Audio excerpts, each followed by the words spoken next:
My name is Walter Lin. I'm the Managing Director of the Sedex in Asia. And really thank you, the great panel discussion led by my colleague Vishal.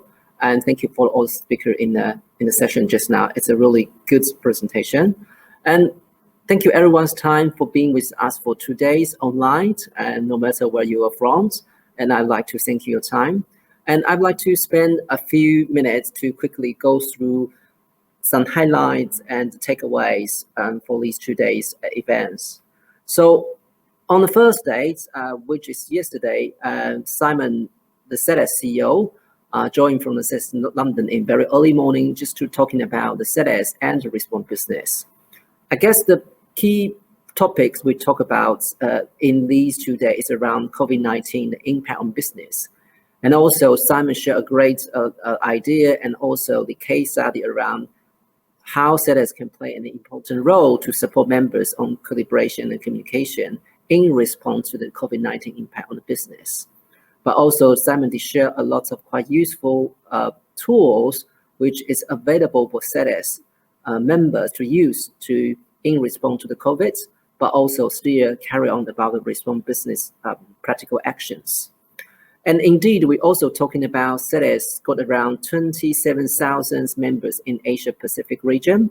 And this is a plan. We want to offer more resource and times and also the capacities to support and empower members in this region. Also, we have a very great speakers from the different international brands, investment firms, but also the UN agency to join us. So talking about why response business matters.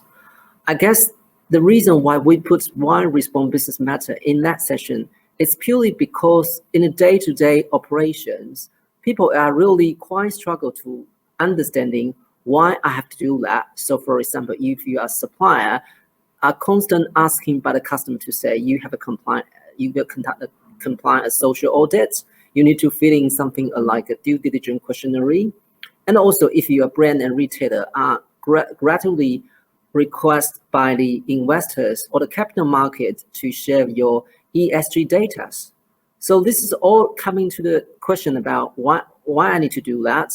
What would be the business case for us to do that? So in this session, all these great speakers are really talking about the reason why, no matter is it from the consumer's perspective or from the media, but also from the UN agency, also the investors, to really talk about the business case for the response business in actions.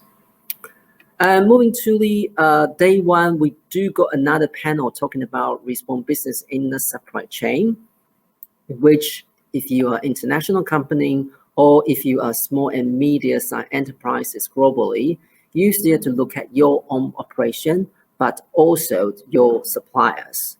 So we do got a very good speaker from International Labour Organization, KIMA, and Fuji Xerox, and JP Coca, and including VCCI, is Vietnam Chamber of Commerce, to really talk about how a company needs to roll out their response business program in the supply chain, what the opportunities are, and what are the challenges, but also like the Chambers of Commerce, how can they put an important role in collaborating and empower the companies to do the better job in the journey of the response business. And then we come to the day two, which this morning, which Jessica from the Australian Border Force and talking about their progress on the modern slavery and human trafficking. I guess Jessica is trying to share about 3 main Australian governments response to the modern day slavery in the supply chain. It's more about awareness raising for the business and also the awareness raising for the civil society, consumers, but also she's talking about the importance for the successful program, which is the collaboration. But she also calling out that the most significant challenge for business, it's more about understanding a supply chain, especially related to the modern slavery risk, and how we need to take action to take a response for that. Following by that, we do got the panel discussion, which led by my colleague, Alex, who is heading up Sedex in Japan, Australia, and New Zealand, and together with a few retailer brands and suppliers, coming to talk about the calibration in the age of the COVID-19. I guess the interesting conversation around this panel is more about the buyer or the customer need to supporting the supplier.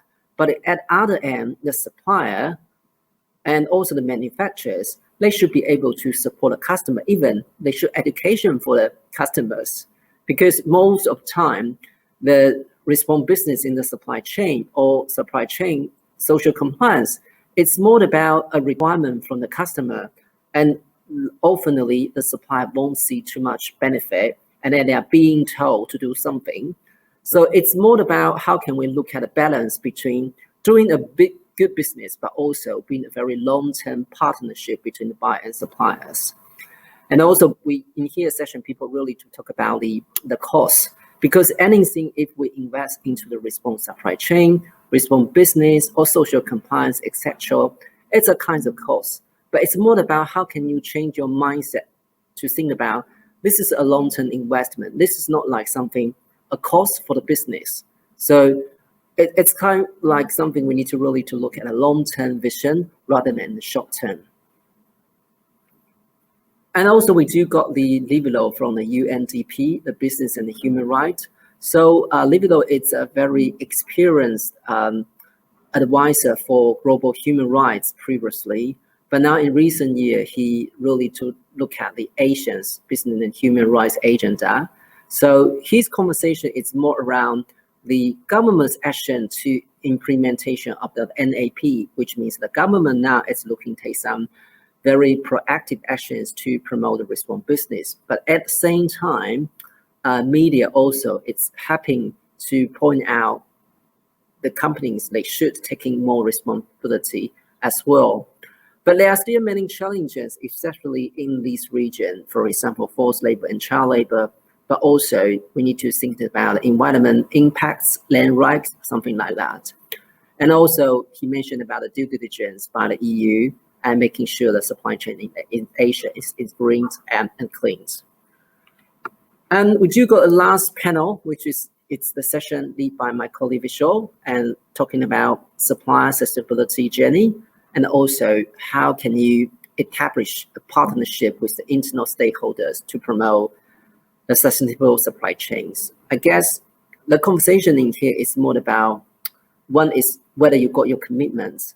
Second is about how can you to making your engagement to your internal stakeholders, which is your board level, your senior management team, but also you need to get engagement with your supplier, and especially with those suppliers, you need to have a long-term relationship.